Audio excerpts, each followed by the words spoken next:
Hola, buenas tardes a todos. Mi nombre es Guillermo Tilo Geracti. Yo soy matriculado, abogado del Colegio Público de Abogados, del Colegio Público de Abogados de Capital Federal. Les doy las gracias a todos por participar, por conectarse. Y el día de hoy vamos a hablar sobre el proyecto de ley Nicolás. Lo va a disertar la doctora Gabriela Covelli. Ella es fundadora y directora de la ONG Por la Vida y la Salud, por vos, por mí y por todos. Ella es autora del proyecto de la Ley Nicolás. Este proyecto será presentado en el Congreso de la Nación el día 29 de julio de 2022, tomando estado parlamentario, y la doctora Gabriela Covelli en un ratito ya les va a explicar de qué se trata este proyecto de ley que modifica el Código Penal y distintas cuestiones respecto a la salud de los pacientes de todo el territorio de la nación. Gabriela, te dejo a vos con el micrófono. Muchas gracias. Hola, buenas tardes y muchas gracias a los que se han conectado y también al Colegio de Abogados de Capital Federal por permitirnos esta jornada. No es una casualidad que arranquemos este Zoom con la imagen del doctor René Favaloro, quien es nuestro faro y quien marca nuestro rumbo. René Favaloro, bueno, el creador del bypass, pero yo creo que su gran logro no solamente fue ese, sino la humanización con la que ha tratado la medicina. Fue el creador de aquella frase que dice que cuando un médico pierda el humanismo médico, es mejor que deje su estetoscopio. Y hoy creo que en la sociedad todos deberíamos seguir sus rumbos, y no solo los médicos, también los abogados, la sociedad entera. Una sociedad sin humanidad es una sociedad bastante más difícil. Así que sobre este punto voy a comenzar a hablar teniendo, vuelvo a decir, como eje al doctor René Favaloro. Yo presido la ONG Por la Vida y la Salud, por vos, por mí, por todos, y represento la voz de muchas familias que hemos perdido lo más amado por una mala praxis, o también a otros que sin haber perdido la vida han tenido daños irreparables en su salud y que también forman parte de nuestra ONG. Así que lo primero que tenemos que saber es que cada uno de nosotros, para la medicina, debemos ser sujetos de derecho y no objetos de una ciencia médica. Le voy a pedir la segunda placa.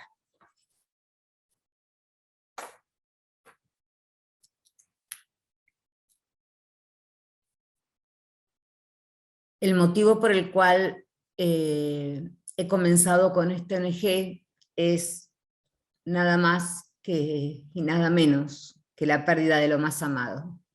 Él es Nico, es mi hijo, y murió el 2 de noviembre de 2017 a causa de una mala praxis.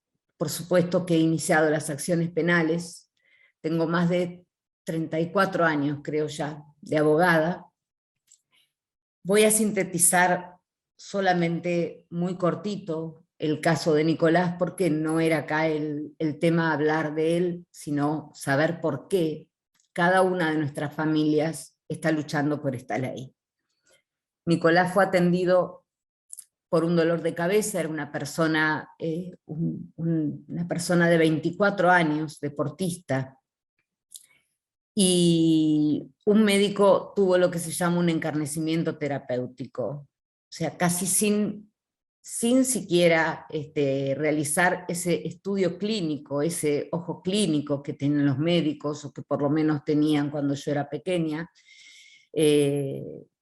se encarnizó y dijo que Nicolás tenía una fuerte contractura muscular y lo trató como una fuerte contractura muscular durante 3 días, inyectándolo por vía endovenosa con diclofenac y diazepam, no escuchando al paciente, no escuchando a su madre que le pedía por favor una tomografía, un análisis de sangre, y cuando tuvo los análisis de sangre, que daban más de 20.000 glóbulos blancos, decidió que se le habían juntado dos diagnósticos, una contractura en la base del cráneo, a la que llamó síndrome de Arnold-Chiari, una bestialidad, y también una angina, y esta vez volvió a medicarlo entonces inyectable con una penicilina.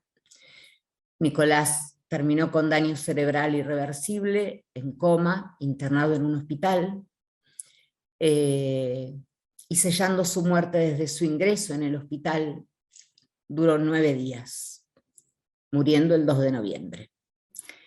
A partir de ese momento conocí a aquellos médicos que no les importa el arte de curar, y tuve otra visión, cambié la visión tanto como mamá, como ciudadana y como abogada, y me di cuenta entonces lo difícil que era no solo perder lo más amado, sino entender que existen leyes que no alcanzan, algunas que no se aplican y otras que son insuficientes.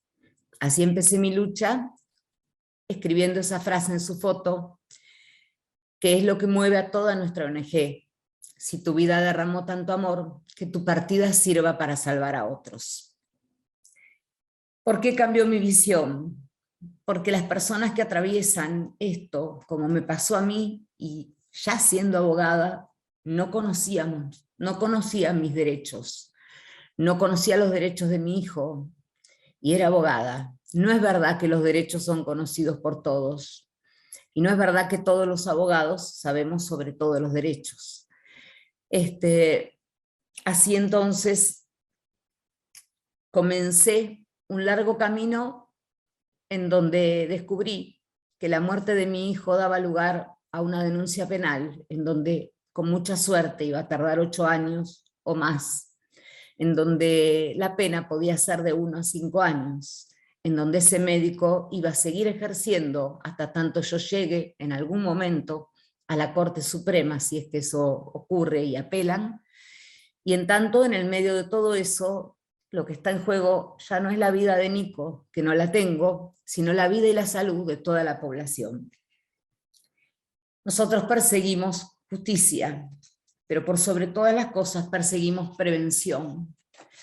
Les prestamos nuestros ojos, tanto a los abogados como a las familias, y en general a la sociedad entera, porque todos somos pacientes, y sería muy importante que todos tomen conciencia de que esto existe, que esta frase que dice que 2 más 2 en la ciencia no es 4, se está transformando en 100, y que tenemos formas y herramientas para ayudar a las familias que fueron víctimas de una mala praxis, y no la respuesta que siempre damos diciendo que los juicios de mala praxis son muy difíciles.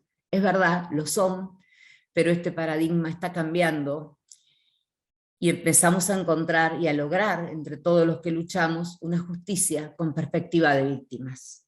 Así que te pido la próxima frase, la próxima placa, perdón. Luego de la muerte de Nicolás, me encontré con muchas familias y así nos fuimos organizando. Nicolás murió en el 2017 y en el 2019 la Organización Mundial de la Salud, viendo esto que les estoy contando, estableció todas estas estadísticas. 2,6 millones de personas mueren por fallas en los sistemas de salud en el mundo en el año. Y acá tenemos que hacer algo, una diferenciación importante. Dentro de las fallas del sistema de salud se encuentran las malas praxis. Es una falla del sistema de salud, por ejemplo, una rampa que esté mal hecha en un hospital y entonces una persona caiga porque por un defecto técnico del hospital no hayan podido pasar una sillita de ruedas y entonces esto le puede provocar una fractura. Es una falla del sistema de salud, que no se controle el lavado de manos de los médicos, que no lo digo yo, lo dicen los mismos médicos, cada vez se hace menos y cada vez tenemos más infecciones intrahospitalarias. Es una falla en el sistema de salud que en los laboratorios los mismos frascos que son para medicaciones distintas se pongan con un mismo color, algo que podría cambiarse fácilmente, por ejemplo, en vez de ser dos frascos rojos para distintas cosas, que sea un frasco rojo y otro verde, para que el personal sanitario no pueda confundir ese frasco y ocasionar un daño a un paciente. 4 de cada 10 pacientes sufren daños en la atención primaria de la salud, 5 pacientes mueren por minuto por fallas de la atención sanitaria. Yo creo que esto, a los que están, quizás lo han tomado por sorpresa, igual como me ha tomado a mí. Pero sin embargo, no son fallas del sistema de salud, y están computadas en estas 2,6 millones de personas, casos como el de Nicolás. Eso no es una falla del sistema de salud. La única falla del sistema de salud es que deje continuar a estos médicos ejerciendo, que la justicia ponga un manto de impunidad sobre estas cuestiones. Estas no son fallas del sistema de salud. Que un niño concurra varias veces a un hospital con dolor abdominal y que se le dé una buscapina y que luego de 4 o 5 días, siendo visto por el médico, porque no podemos hablar de una atención, porque no es una atención propiamente dicha, y que luego termine muriendo por una apendicitis que se convirtió en peritonitis y luego en una sepsis generalizada, no son fallas del sistema de salud. Tampoco otro caso como aquel que tiene un dolor de muelas y concurre varias veces y lo tratan por el dolor de muelas y después luego termina diciendo que su malestar es generalizado y termina también muriendo por una sepsis generalizada. O aquel anestesista que tiene prohibido realizar anestesias simultáneas, sin embargo, anestesia en un mismo momento a 3 pacientes, y lo que digo no son ejemplos, lamentablemente son vidas cuyos datos puedo dar de nuestro ONG, y ese paciente que por ahí fue con una operación simple, como es un hidrocele, termina muriendo porque ese anestesista dejó de controlarlo, aún cuando está prohibido por la ley. Entonces, sin control de sus signos vitales, termina muriendo un pibe de 20 años. O termina quedando en estado vegetativo una mujer que solamente fue a hacerse una cirugía estética. Eso no pueden ser tomadas como fallas del sistema de salud, y es muy importante diferenciar los médicos de excelencia de los que no lo son. Primero porque es justo para los médicos de excelencia, y primordialmente porque la vida y la salud es un derecho humano, y lo que está en juego es nuestra vida y la de nuestros seres amados. Y en esto incluyo también a la vida y a los seres amados de los que están escuchando. Estas no son fallas del sistema de salud, esto es fallas del obrar humano. Y los mismos abogados podemos saber, cuando por ejemplo decimos falla del sistema judicial, tenemos fallas en el sistema judicial, pero si cada uno de los seres humanos desempeña su labor como tiene que hacerla, probablemente las fallas del sistema judicial, y en este caso las fallas del sistema de salud, no sean tan graves y no provoquen tantas muertes ni tantos daños. Así que cuando hablamos de fallas del sistema de salud, lo que en realidad nos quieren decir es que la culpa es de nadie, porque si falla el sistema de salud, no hay nadie que se haga responsable de sus actos. Pasamos a la otra placa. A través de estas estadísticas, la Organización Mundial de la Salud en el año 2019 declaró, justamente viendo todo esto que les estoy contando y muchos otros indicadores más, el Día Mundial de la Seguridad del Paciente, que se conmemora todos los 17 de septiembre. A partir de ahí, combinó a toda la sociedad, médicos, profesionales de la salud, ciudadanos, autoridades, gobiernos, países, a todos, a tratar de luchar con este flagelo, con estas estadísticas, para que la vida y la salud valga. Entonces, por primera vez Argentina participó apenas en el 2019, se declaró este día, y Villa Gesell fue la primera ciudad que se adhirió a esta lucha. Todos los 17 de septiembre, nuestra ONG se ha encargado de diseminar por todo el país este día, que no es un día de festejo, sino un día de concientización, y la verdad es que todos nuestros integrantes, que estamos en todo el país, salimos a concientizar sobre los derechos del paciente, sobre los derechos del parto humanizado, sobre todos los derechos del paciente, a que el médico te escuche, a que el médico realice los análisis complementarios que tiene que realizar para terminar un diagnóstico presuntivo que después se transforme en un diagnóstico real y posible para llegar a curar una enfermedad. La Organización Mundial de la Salud pide que ese día se iluminen de naranja todos los monumentos de aquellas ciudades adheridas. Nuestra ONG ha conseguido al día de hoy iluminar de naranja muchas ciudades y muchas provincias, y tenemos por objetivo que este 17 de septiembre la Argentina entera se ilumine de naranja y también nuestros corazones, y que realmente tomemos conciencia del riesgo en el que estamos si no comenzamos a mirar las cosas desde esta visión tan dolorosa que nuestra ONG ya tiene y que queremos evitarle a ustedes. Te pido la próxima placa.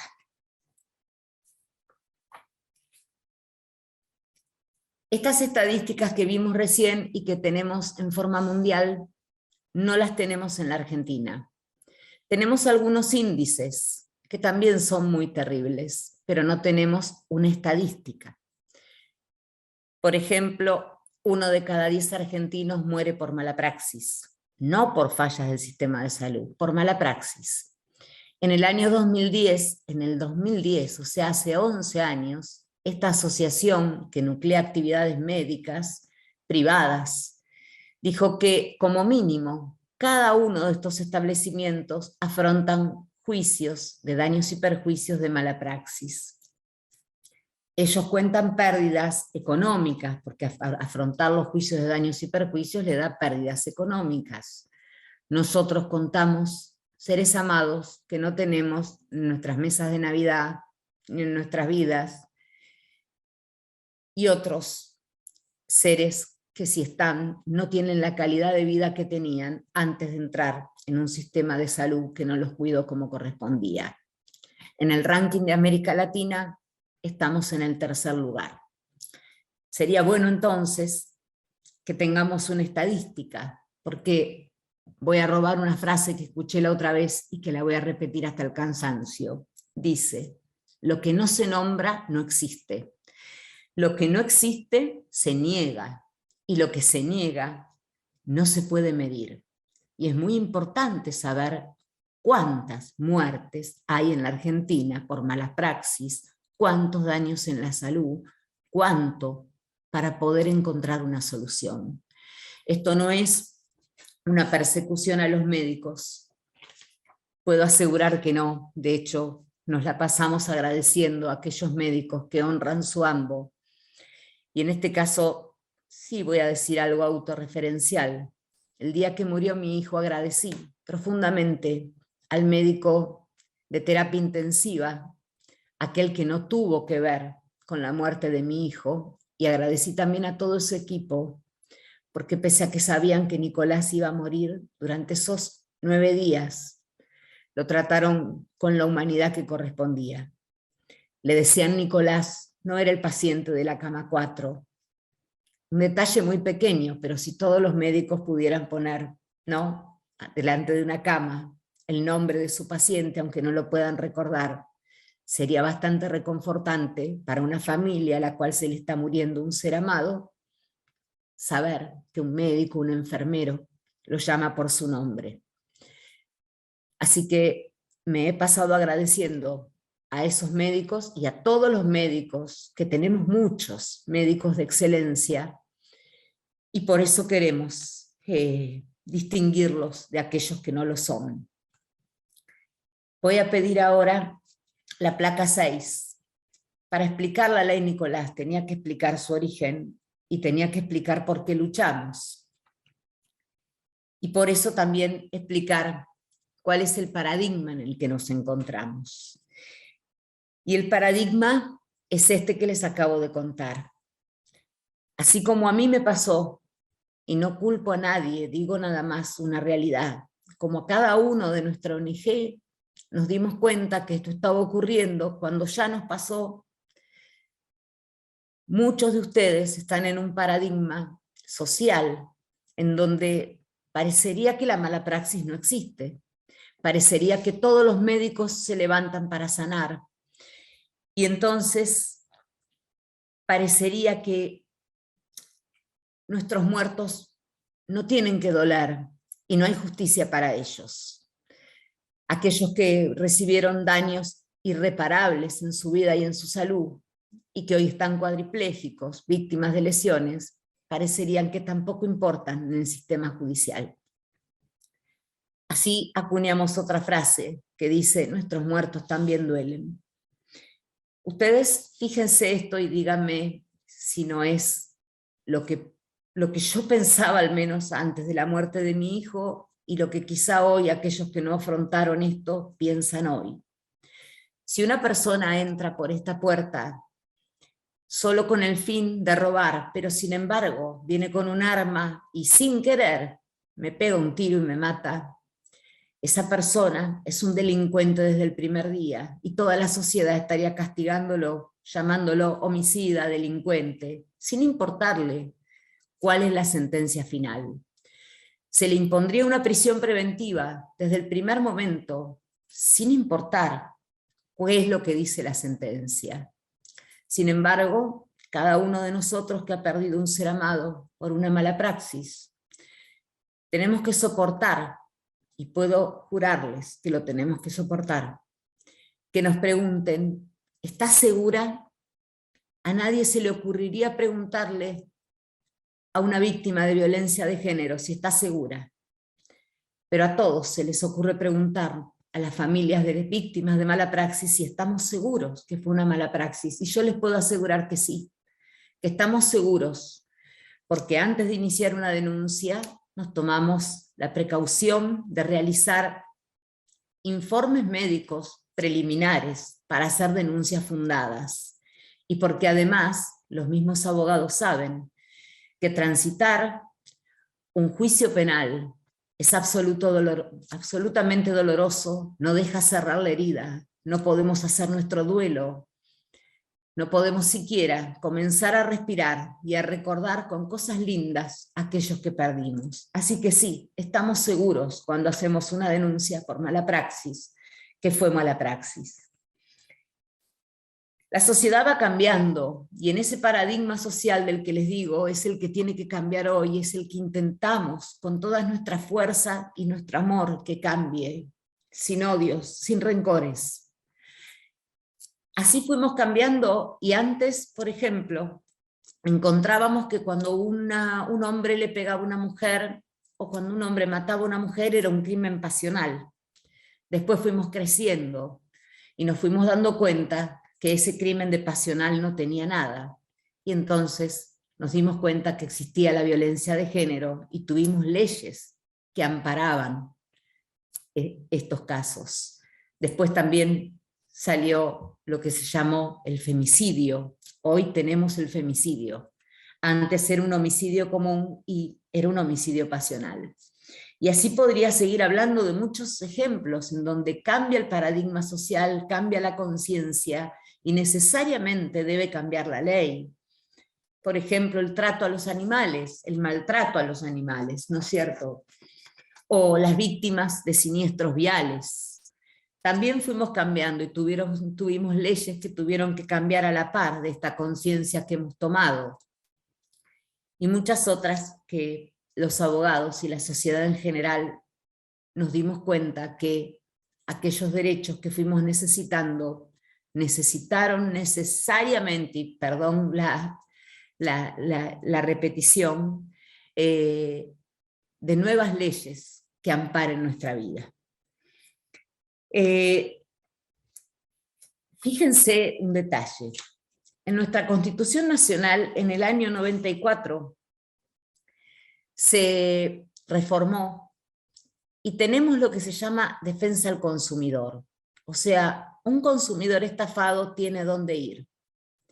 Sin embargo, no hay una sola norma de nuestra Constitución Nacional que diga quién defiende a las víctimas de mala praxis, a las víctimas de errores del sistema de salud, aunque no sea mala praxis. No existe. Por suerte, en nuestra Constitución Nacional se nos ha habilitado este derecho a través del artículo que nos da un montón de tratados internacionales que sí se ocupan de los derechos humanos, entre ellos de la vida y la salud, que es lo que estamos defendiendo. Nuestra ley actual habla, por ejemplo, de los derechos del paciente, del parto humanizado, de la ley de víctimas, de todo esto que ustedes están leyendo en estas placas. Pero yo quiero contarles que de todas estas leyes, muy pocas se cumplen. Y se los voy a contar con ejemplos concretos. En la Ley de Derechos del Paciente se habla de el consentimiento informado. Y se explica que un médico tiene que explicarle a su paciente cuál es su diagnóstico, cuáles son sus posibilidades, cuál es su pronóstico, qué es lo que va a pasar, darle distintas oportunidades de hacer un tratamiento u otro si lo hay. Sin embargo, el consentimiento informado termina siendo en una operación ese papel que trae una administrativa y que le dicen firme, firme, firme, y uno ante la desesperación firma, firma y no sabe ni siquiera lo que está firmando. Así que aquello que es un derecho del paciente pasa a ser una forma de defensa de aquel profesional que no cumplió con esta ley, que dice que nos tienen que informar. También en el derecho del paciente nos hablan de las historias clínicas. Muchos de nosotros tenemos que requerir mediante allanamientos, mediante secuestros, las historias clínicas, o sea que es otro derecho que no se cumple. La ley de parto humanizado debería estar incluida dentro de los derechos del paciente, sin embargo, lo primero que encontramos, y no porque la ley esté de más, sino porque es llamativo que se haya tenido que dictar una ley en el que diga que una parturienta tiene que ser tratada con dignidad.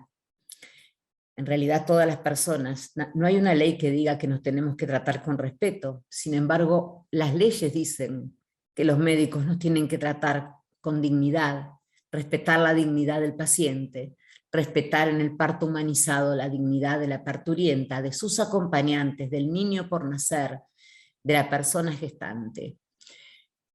La ley de parto humanizado dice que así exista delito o no, o sea, por no respetar estas cuestiones, si se llega a una mala praxis o no, igual tendrán las mayores sanciones. Sin embargo, los abogados sabemos que estas denuncias no se hacen en ningún lado y deberían hacerse, ya sea en el municipio, si es un hospital municipal, en el Ministerio de Salud o en los colegios de médicos. La ley de víctimas prevé también cuál es nuestra participación en los procesos, de todas las víctimas, no solo de las víctimas de mala praxis.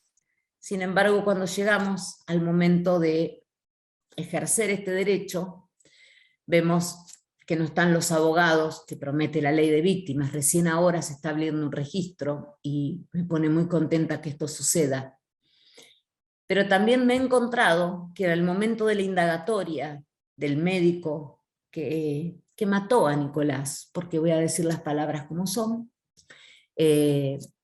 mi abogado no podía estar, porque es un derecho del que va a prestar declaración indagatoria. Yo no pedía preguntar, quería escuchar solamente cómo iba a relatar la muerte de mi hijo. Esto es algo que tampoco se cumple.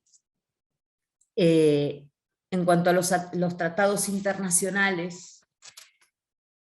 por lo que les estoy contando, la mayoría no se cumple, ¿no? Sobre todo aquellos que hablan de la Convención de los Derechos del Niño. Lamentablemente, ese tratado dice el interés superior del niño y también habla de darle a los niños la mejor calidad de salud y de atención médica.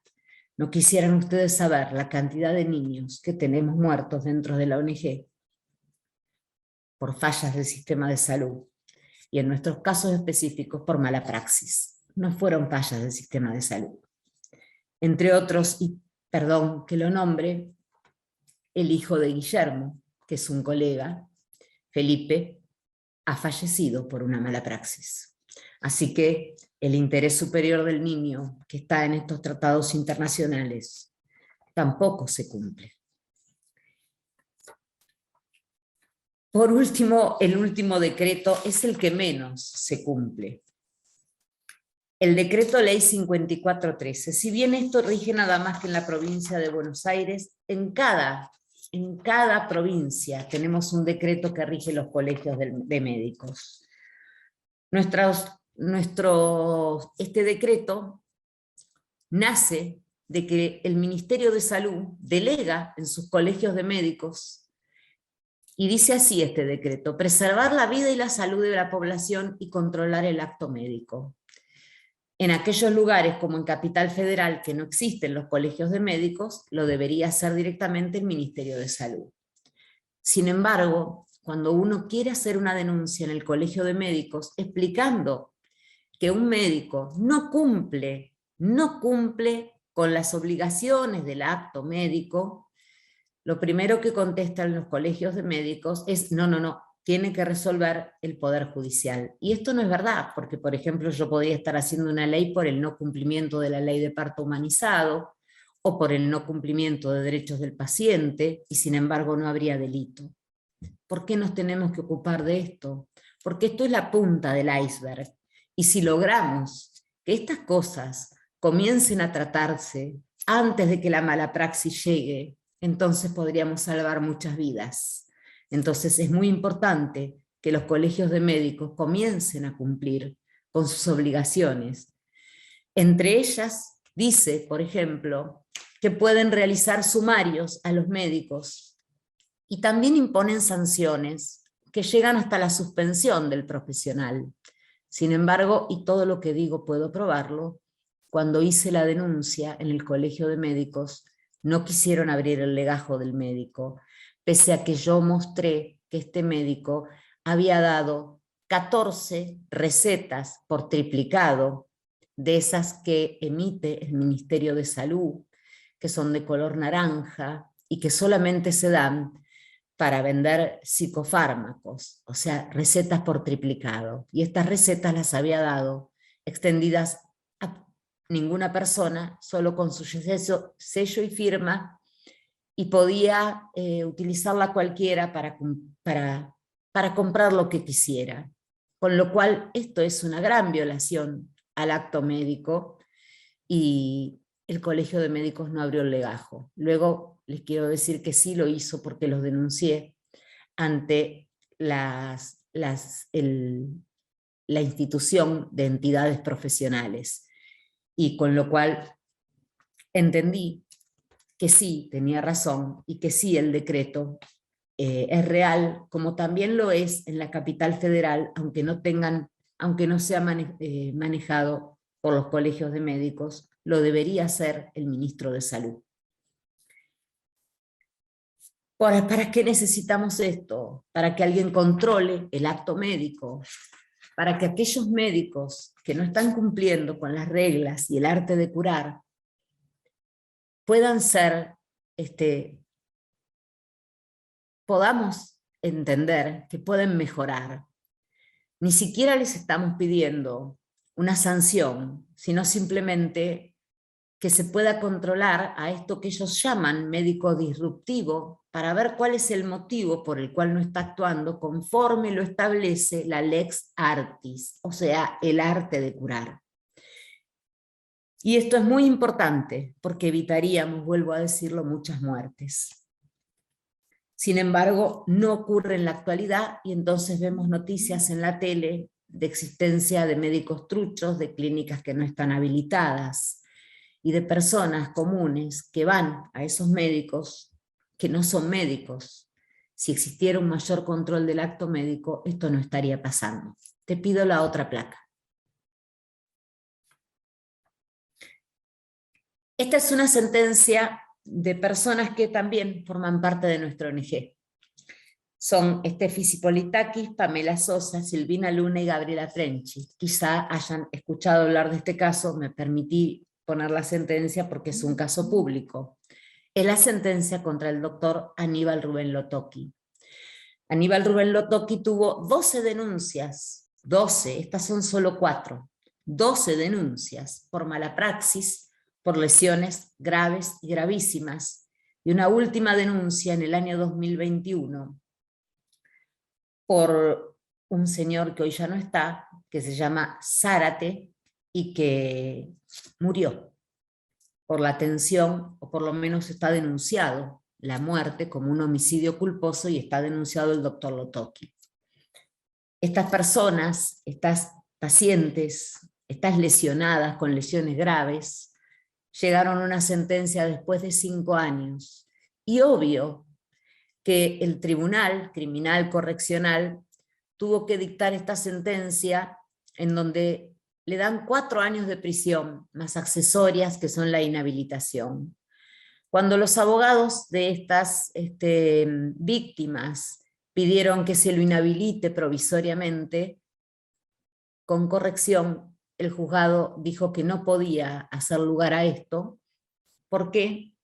Porque no existe en el Código Procesal, en los códigos procesales, la medida cautelar de suspensión, porque esa medida cautelar de suspensión la tienen los colegios de médicos y los ministros de salud, pero no la tenemos dentro de lo que son nuestras leyes procesales. Así que el juez no pudo hacer lugar a una suspensión preventiva de matrícula. Al día de hoy, Lotoki continúa atendiendo, continúa promocionando su actuación y, por supuesto, tampoco tiene antecedentes penales, porque las otras 8 denuncias todavía están en trámite, así que tampoco tiene antecedentes penales, con lo cual la sentencia esta fue de 4 años. Esta es un ejemplo conocido de todos los casos de mala praxis que tenemos en nuestra ONG, en donde los jueces, y acá también pido que volvamos al tema del paradigma, ¿no? Y a esto de que los médicos no se levantan para causar daño, no todos, pero debemos reconocer que algunos sí. De hecho, debemos reconocer que en hospitales muy prestigiosos hubo pediatras que ejercieron la pedofilia.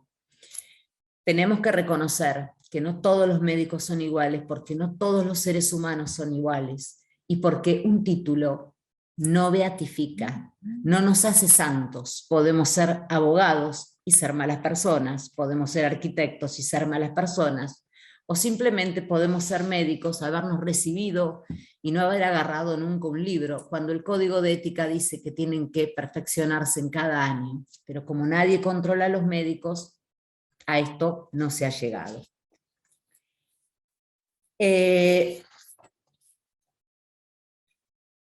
Tenemos que reconocer esta verdad. Los jueces también tienen que reconocerla, y yo le pido a mis colegas que también lo reconozcan cuando defiendan a una víctima de mala praxis. No se trata de analizar solo normas legales que no se cumplen, sino también cambiar el paradigma. El otro día, en el Congreso de la Nación, se dio una ley muy importante que hablaba sobre la prescripción de antibióticos. Por suerte tuvo media sanción en la Cámara de Diputados, y ahí el diputado Ollán dijo algo que lo tomo también como propio. Dijo que no era nada más hacer leyes, sino concientizar. Concientizar a las personas sobre problemáticas. En ese caso, por ejemplo, hablaban de que estamos quedando sin antibióticos. ¿Por qué? Primero por un consumo desmedido de los ciudadanos, pero también a veces porque los médicos, cuando reciben esos de los laboratorios, esas muestras gratis, se las dan a sus pacientes, entonces les dan una cajita con 6 antibióticos, la enfermedad no llega a ser cubierta, a los 4 días dejan de tomar los antibióticos porque no tienen plata, y entonces no pueden comprar los antibióticos, algo tan sencillo como esto que vemos siempre, y entonces cada vez nos hacemos más reactivos a aquello que antes los antibióticos curaban. Esta ley lo que dice ahora es que los médicos no van a poder entregar las cajitas a no ser que le entreguen a su paciente la dosis completa para un tratamiento. Pero lo que quería decir de esto es que la ley, la verdad que me agradó, es muy útil para la humanidad, pero por sobre todas las cosas, que las leyes, además de hacerlas, tenemos que tomar conciencia de que hay que cumplirlas y del por qué. Por eso quizá todavía no he llegado a la ley Nicolás, pero la voy a explicar en 5 minutos, si ya entendieron el antecedente que nos llevó a su creación. Ahora sí, por favor, pido que pasemos a la placa 9. El artículo de hoy, que hoy tenemos, perdón, en el Código Penal, nos da una pena de 1 a 5 años y de inhabilitación del doble por inhabilitación. Es terrible también si vemos la pena de cuando hablamos de lesiones graves, porque es de 1 mes. Y cuando hablamos de lesiones graves o gravísimas, hablamos de personas que han quedado cuadriplégicas, en donde la pena parecería una falta de respeto, y sinceramente lo es. Estas son las penas actuales de nuestro Código Penal, y por supuesto que no existe en nuestro Código Procesal una medida cautelar de suspensión preventiva de matrícula, como lo dije antes. Los juicios duran años, lo vuelvo a repetir, por lo tanto, los jueces cuando van a dictar sentencias siempre dictan la pena mínima. Recuerden el caso de Débora Pérez Volpin. Débora Pérez Volpin tuvo una sentencia, creo que fue de 2 años, o de 3, si me equivoco, por un médico que, sabiendo que ese aparato en el cual le iban a hacer una simple endoscopía, ya lo había denunciado en la clínica, que no funcionaba bien, sin embargo, le hicieron la endoscopía igual, y Débora Pérez Volpin, con una salud también impecable y una persona joven, murió por el mal funcionamiento de un aparato y porque un médico no tuvo la valentía, la dignidad y la humanidad de decir: no puedo hacer una endoscopía con un aparato que no funciona. Esta pena se le impone a un médico cuando provoca un homicidio, cuando por ejemplo se equivoca, y entiendo el error médico, si un médico sin querer corta una aorta y provoca la muerte, por supuesto que es un delito, pero no es lo mismo que aquel médico que atiende repetidas veces a un paciente, que lo hace sin humanización, que no respeta las normas del arte de curar. Por ejemplo, esto que les contaba antes, de criaturas que han ido 5, 6, 10 veces al mismo médico y que les dan una buscapina, y que hemos escuchado decirles: no, en realidad tiene ñañas, tiene que ir a un psicólogo, y termina muriendo por una peritonitis, por una infección, o como los casos que les conté antes, que voy a no repetirlos para ser más breve. Todos esos médicos entran dentro de la misma bolsa de lo que es un homicidio culposo o una lesión culposa. No nos parece justo ni para los médicos ni para las víctimas. Entonces, por todas estas cosas nace, y por todos estos obstáculos que vimos, nace la idea, escrita acá, en el mismo lugar de donde le estoy hablando, de la ley Nicolás. Escrita, sí, por una mamá destruida, pero con absoluto razonamiento y con 30 años de profesión, y luego fue mejorada por otros abogados que me han ayudado. En su principio se llama Ley Nicolás, Ley de Humanización de la Medicina, entrará al Congreso de la Nación y se llamará Ley Nicolás, Ley de Seguridad del Paciente. La presentará el diputado Fabio Ketlas el día 29, y muchos otros diputados nos acompañan porque hemos tenido la oportunidad de recibir su apoyo. Así que les voy a contar ahora en qué terminó la Ley Nicolás, por la cual luchamos. La próxima placa, por favor.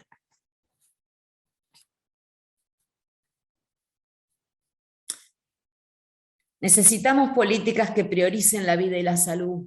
Necesitamos que la vida y la salud sean los más altos valores a proteger, porque puedo asegurarles, y porque lo saben, que sin el derecho a la vida, si no defendemos este derecho a la vida como derecho humano constitucional dado por nuestros tratados internacionales, pero por sobre todas las cosas, si no tenemos vida, ninguno de los otros derechos pueden ser ejercidos, como hoy ninguna de nuestras víctimas, que ya no están, pueden ejercer ninguno de sus derechos, porque no están, porque murieron. Nosotros pedimos sanciones. Las sanciones que hemos visto recién resultan mínimas. Esta ley que se ha hecho con un grupo de médicos también, con un grupo de peritos, con un grupo de legisladores, la verdad que fue superadora de la ley Nicolás. Entonces pedimos, por ejemplo, historias clínicas encriptadas, digitalizadas y nacionales. ¿Qué es esto? Que podamos ejercer realmente el derecho a tener nuestras historias clínicas, aquel que nos dio hace mucho tiempo la ley de salud, la ley de seguridad del paciente, la ley de salud pública. Estas historias clínicas hoy a veces, aunque no lo puedan creer, siguen estando en papel. Y entonces cuando llegamos a los juicios, a veces no nos la dan y otras las pedimos mediante un secuestro de historia clínica, y cuando llegan están fraguadas, modificadas, le faltan hojas. Encontramos a veces en historias clínicas que están escritas en agosto y que luego aparecen en julio, con lo cual es un imposible porque no pudieron haber retrocedido en el tratamiento del paciente en el tiempo. Pedimos que sean entonces digitalizadas obligatoriamente en todo el país, que sean encriptadas para que nadie nos quite el derecho de fraguar estas historias clínicas. Y cuando decimos que sean nacionales, entendemos que somos un Estado federal y que así como tenemos el sistema Mi Argentina y tenemos lo que ahora voy a explicarles, que es el SISA, y que está en todo, a lo largo y a lo ancho de nuestro país, podamos tener nuestra historia clínica con nuestro DNI. Yo creo que nuestra historia clínica es más importante que nuestro DNI, porque el DNI lo podemos volver a sacar. Nuestra historia clínica es lo que nos marca cómo va a ser nuestra salud después. Es la que le dice a un médico si somos diabéticos, si tenemos presión alta, si somos alérgicos. Y es muy importante tenerla al alcance de nuestra mano, porque una ley dice que es nuestra. Entonces pedimos, por ejemplo, con un simple sistema de software, que pueda verse esto reflejado y que en el mismo, por ejemplo, sistema de Mi Argentina, tengamos con un clic la posibilidad de acceder a historias clínicas encriptadas, digitalizadas y nacionales. Que mi historia clínica, si vivo en Buenos Aires, cuando llego a Jujuy porque me voy de viaje, con un solo clic con mi DNI y una clave, la pueda ver un médico si me atiende en otra provincia. Pedimos también el registro único de médicos, que aunque no lo puedan creer algunos porque nos hemos sorprendido, existe. Existe desde el 2006. El sistema SISA, del que se ha hablado mucho en estos últimos años, es un sistema que integra todo el país. En el año 2006, la doctora Graciela Camaño, que era ministro de Salud, estableció que había que tener un registro que se llama REFEPS, y al que puede ingresar cualquiera. Ustedes pongan SISA, sistema SISA, en internet, pueden entrar, y dice REFES, y también pueden entrar y pueden ver ahí si un médico está matriculado, poniendo su DNI o su matrícula. Yo no sé si lo van a poder alcanzar a ver por ahí, pero figuran así. Estos son los datos que arroja el CISA hoy en la actualidad. Entonces, ¿nosotros qué pedimos? Que en este registro único también consten cuando un fiscal dicte una sentencia, cuando se haga algún apercibimiento a ese médico, cuando tenga sanciones, suspensiones o inhabilitaciones, que conste en ese registro único que hoy existe y que desde el 2006 todas las provincias adhirieron mediante contratos individuales de sus ministros de salud, cada ministro de salud, y también pueden entrar en el registro CISA para verlo, dijo que esto lo haría y nunca se hizo. Hay contratos celebrados, ustedes abren la solapita y dicen todos los contratos de cada provincia adherida a este sistema, y están todas, de cada ministro de salud provincial con quien era en ese entonces la ministra de Salud Nacional. Pedimos entonces que en ese registro también consten las inhabilitaciones, las sentencias, las suspensiones, todo antecedente que sea importante para los médicos. ¿Por qué pedimos esto? Porque, por ejemplo, en el caso del doctor Lotoki, y los abogados me van a entender mejor que nadie, es muy importante para los fiscales formarse su sana crítica.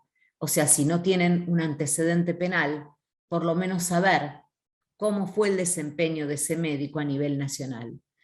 Pedimos esto también porque tenemos sentencias en donde los médicos son inhabilitados por sentencia definitiva en una provincia, sin embargo se mudan y atienden en otra provincia. También tenemos casos en que en la misma provincia el Poder Judicial dictó una inhabilitación y los médicos continúan ejerciendo, con lo cual es un incumplimiento de orden judicial, pero nadie le importa y el médico continúa ejerciendo. Y lo que les digo, todo lo podemos probar. Entonces, siempre las familias debemos seguir haciendo denuncias y denunciar que ahora la sentencia no se cumple, y el colegio de médicos llevar la denuncia y decirle no lo inhabilitó, y nos encontramos con los médicos que dicen que están inhabilitados y sin embargo en el colegio de médicos dice matrícula habilitada. Entonces ya no solo no lo vemos, sino que lo tapamos. Por eso necesitamos que este sistema CISA se refuerce y por sobre todas las cosas se utilice. Lo necesitamos también porque en esta ley, lo dice un poquito más abajo, pedimos una medida cautelar en el Código Procesal, que va a ser la suspensión preventiva cuando un fiscal así lo amerite. No desde una primera denuncia, sino que en aquellos casos en donde el accionar médico sea temerario y donde esto sea comprobado por un perito oficial que así lo determine, el fiscal, sea el fiscal alguien objetivo, quien pueda dictar una medida cautelar de suspensión preventiva para ese médico.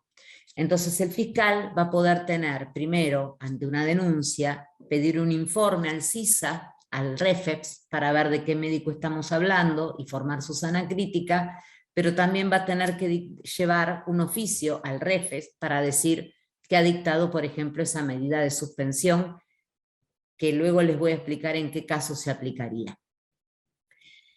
También es importante ese sistema, porque en la misma ley se le pide a los dueños de las clínicas, a los hospitales públicos o privados, que cuando contraten a un médico, por favor, miren y pidan un informe obligatorio a ese sistema, porque entonces los ciudadanos vamos a saber que vamos a estar siendo atendidos por los mejores médicos, y no por otros que hayan cometido acciones que van en contra del arte de curar y en contra del derecho humano, que es la vida y la salud.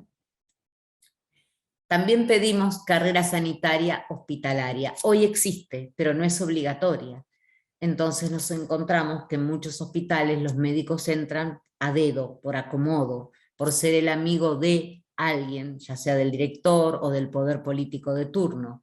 Nosotros queremos que los hospitales entren todos por carrera sanitaria hospitalaria, por puntaje, por haber cumplido con una labor tan importante como es el ser médico. Creo que la ciencia médica es la ciencia por excelencia, la más respetada, porque de ella dependemos para seguir viviendo. Ahora sí, creo que hablé ya de todos los puntos. En lo de la suspensión preventiva, me voy a quedar un poco acá estacionada. Salieron o atacaron diciendo que la suspensión preventiva es algo inconstitucional, porque es como de antemano dictar una sanción a un médico que todavía no tiene sentencia. Esto no es verdad, porque si esto fuera inconstitucional, debería haber sido inconstitucional el decreto que les hablé de los colegios de médicos, donde se prevé la suspensión preventiva del médico. Sin embargo, suspenden preventivamente a un médico que no paga la matrícula, pero no pueden suspender preventivamente a un médico como Lotopi, que todavía sigue ejerciendo. Entonces, sí nos parece importante que la suspensión preventiva esté en la ley y no es inconstitucional, porque también entonces deberíamos tachar de inconstitucional la prisión preventiva que afecta a la libertad, o, por ejemplo, la prohibición de salir del país, o, como existe en nuestra ley, en el caso de la usurpación, cuando directamente inaudita parte, el juez directamente ordena el desalojo, inaudita parte, o sea, sin escuchar el que está del otro lado, quien después sale a defenderse y dice si era o no titular o propietario, si tenía algún derecho. Si todo eso no es inconstitucional, una suspensión preventiva de matrícula, equilibrando el derecho del trabajo de un médico con el derecho a la vida y a la salud de la población, tampoco puede ser inconstitucional. Y tampoco es un adelanto de condena, porque la condena sería una inhabilitación de título, y nosotros pedimos una suspensión preventiva en ciertos y determinados casos. A la otra placa pasamos.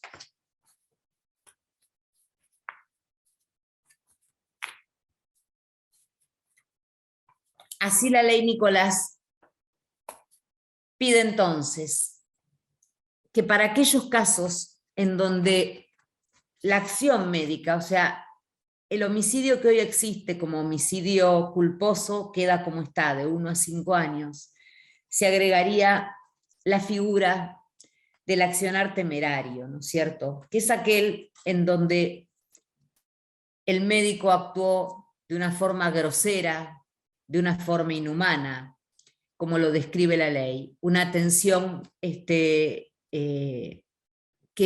excede lo que es la culpa normal y que está en otras figuras de nuestro Código Penal como culpa temeraria.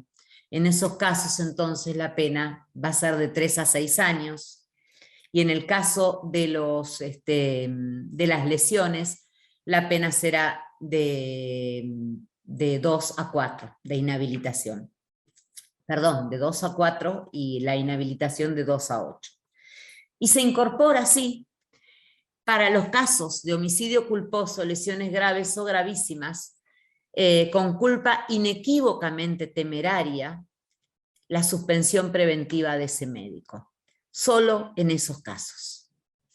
Les voy a pedir ahora también por qué queremos la tipificación y por qué pedimos la tipificación. Les dije al principio que todo esto está envuelto en lo que se llaman los homicidios. Si hoy le preguntan a un fiscal cuántos delitos de mala praxis tiene o cuántas denuncias de mala praxis tienen, no les van a saber informar porque están dentro de todos los homicidios. Entonces es importante que Argentina tenga una estadística.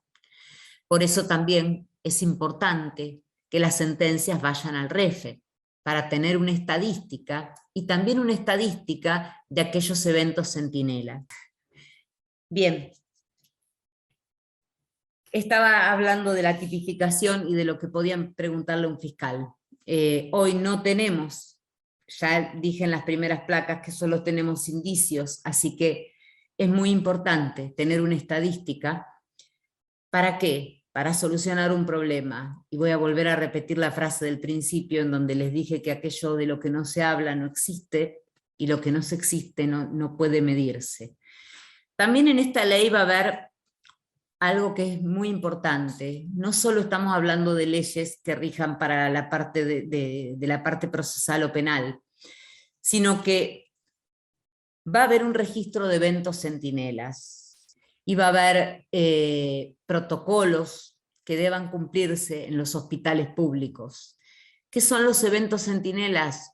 Esto de lo que hablábamos antes, cuando existe, por ejemplo, la ley de parto humanizado y sin embargo algunos médicos no lo cumplen, eso es un evento centinela. ¿Qué pasó que no se cumplió? ¿Hubo un daño, hubo una lesión, hubo un delito? No, no lo hubo. Pero es importante informar en un registro de eventos centinelas. ¿Para qué? Para poder transformar los sistemas de salud en lugares que sean seguros para los pacientes.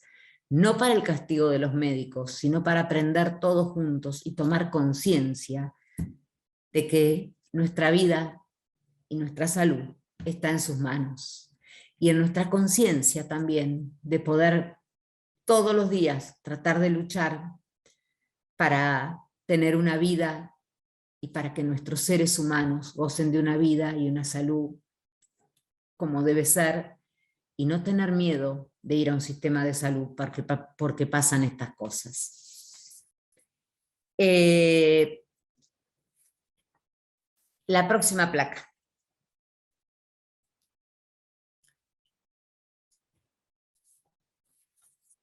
Esta es nuestro ONG, y aquí sí estamos ya terminando. Cada 17 de septiembre nos reunimos en el Congreso de la Nación.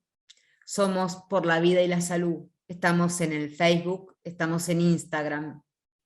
Les pedimos que nos sigan, que nos apoyen.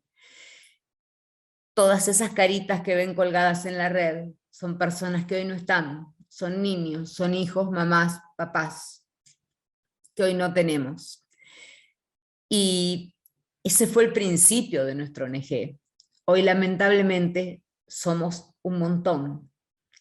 Y digo lamentablemente porque es la única ONG o la única formación que no se alegra de tener cada vez más integrantes, porque cuantos más integrantes tenemos, significa que hubo más muertes y más daños.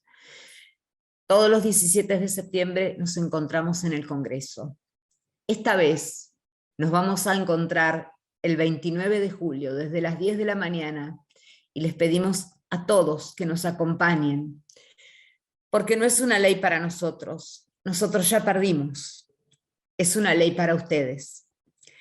Si me voy a permitir pedirles que tenemos una petición en el Chain.org que se llama Ley Nicolás, petición Ley Nicolás, que firmen, que nos ayuden con sus firmas, que nos ayuden con vuestra presencia en el Congreso, y a los abogados que estén en esta sala, que si algún día un familiar de víctima de mala praxis se acerca a su estudio, entiendan que esta abogada aprendió cómo tratarlos después de que me pasó a mí, y que los traten con la misma humanidad que estoy pidiendo que nos traten los médicos. Les agradezco inmensamente. Pasamos a la otra placa, o creo que esta es la última ya.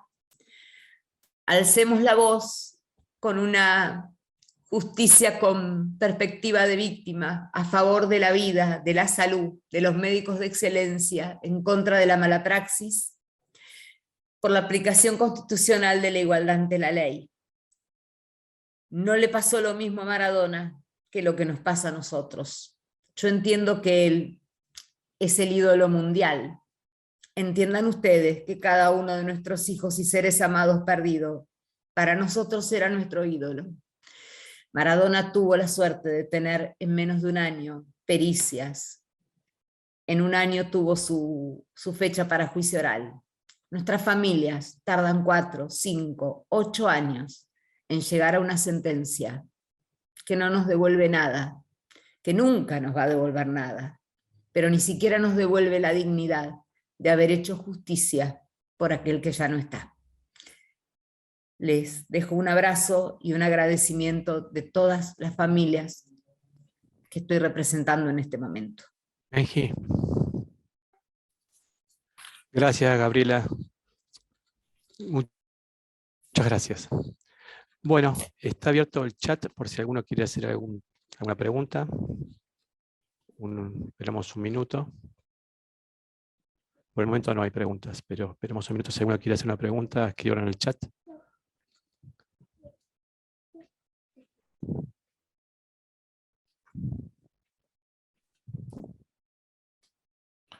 Gabriel, preguntita, doctora María, por favor, en el chat, si puede ser.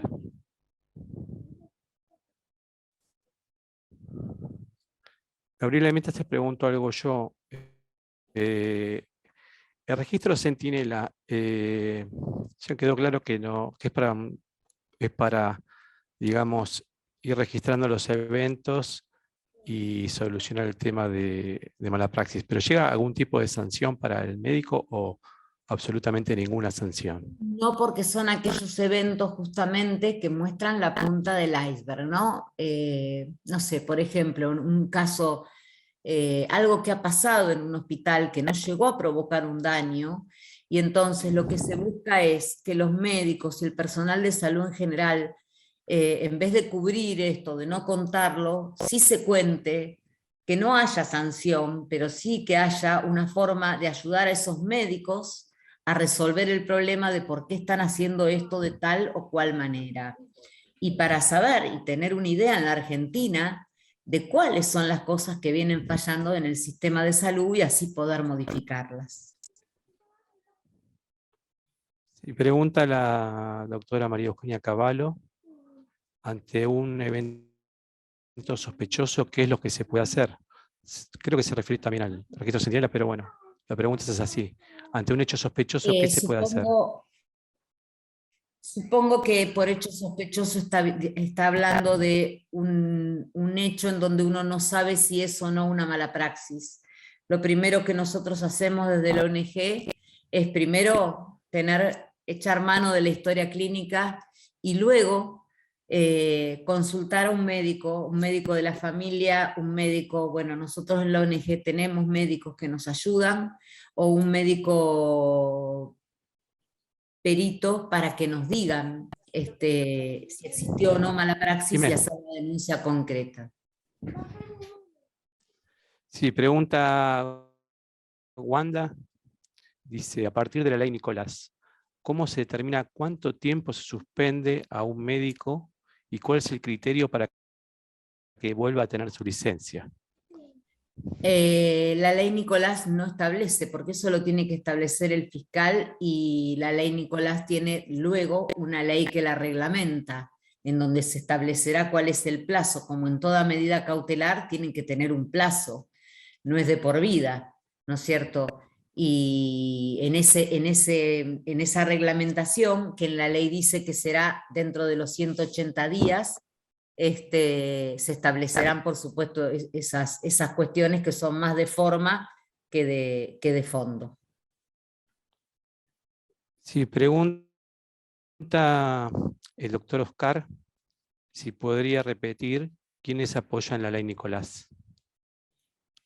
¿Quiénes apoyan la ley Nicolás? ¿Qué diputados? Y así abierta la hizo. ¿Quiénes apoyan la ley Nicolás? La apoyamos todos los familiares de víctimas de mala praxis, la apoyamos desde el Change.org, más de 12.000 firmas, la apoyan familias que saben que lo que decimos es cierto, y fue presentada hace poco tiempo, hace una semana, por el diputado Fabio Ketlas en el Observatorio de Víctimas, no, perdón, en el Observatorio del Paciente, para darles intervención a conseguir su apoyo. Otros Sí, hay diputados... más. ¿Cómo? No, que se refirió más abajo, aclaró que se refería a los diputados. A Hemos preguntar tenido quiénes la Zoom, les apoyaban. puedo nombrar con quienes hemos tenido Zoom. Con todos los partidos políticos. Esta ley no es de un partido, porque la vida y la salud no tiene partido político. Tiene que tener un único partido, y es la humanidad. La presenta el diputado Fabio Ketlas, pero hemos tenido Zoom con las diputadas María Rey, déjeme recordar un poquito, con la diputada Natalia Saracho, con el diputado Leopoldo Grosso, con el diputado Topo Rodríguez, porque así le dicen, no sé su nombre, todos lo llaman Topo Rodríguez. Y más de 20 diputados más con los que hemos entablado este Zoom para explicarles la ley y explicarles que esto no es un pedido de un partido político, sino de familias que a lo largo y ancho de nuestro país están impulsando algo para que no le pase a otros. Pregunta la doctora Graciela Cobian, en el caso Maradona, a criterio de ella, con mucha razón, se imputó por homicidio simple con dolo eventual. Y la pregunta concreta ¿es el único caso en Argentina con dolo eventual? ¿El resto son culposos? Qué excelente pregunta, doctora. Es el único caso con dolo eventual. Tenemos uno solo en Entre Ríos que se imputó por dolo eventual, y a partir del caso Maradona lo he pedido en la causa de mi hijo y el fiscal. Por eso le pido a todos los fiscales y a todos los jueces que cambien su paradigma.